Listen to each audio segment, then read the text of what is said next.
The storm had raged all night, a symphony of thunder and roaring waves that left the beach unrecognizable by dawn. As I stepped onto the sand, something caught my eye, a door, upright and intact, standing where the waterline met the shore.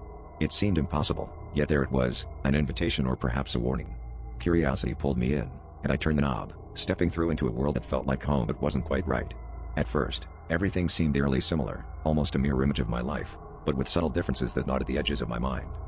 Days blended into nights, and as I wandered this parallel existence, I felt memories slipping away like grains of sand through my fingers.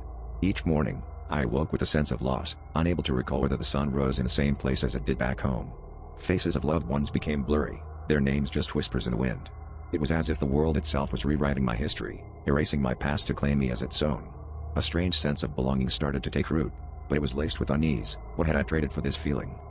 I tried to retrace my steps, searching for the door that had brought me here, but the beach stretched endlessly without any sign of a passage. Panic set in as I realized that the longer I stayed, the less certain I became of the world I was trying to return to. Every attempt to escape was met with failure, the landscape shifting subtly to confuse and confound me. I encountered others, people who seemed content in this world, their eyes vacant and devoid of the desperation that clawed at my heart.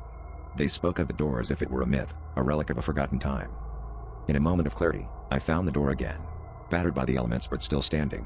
As I reached for the handle, a voice echoed in my mind, a fragment of a memory I couldn't quite place. It was familiar yet foreign, a reminder of a life I was on the verge of forgetting.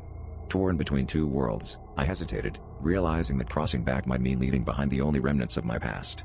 But as I stood there, the beach began to dissolve around me, the door fading into the mist. In that instant, I understood the truth. The door had never been an escape. It was a choice, and I had already chosen.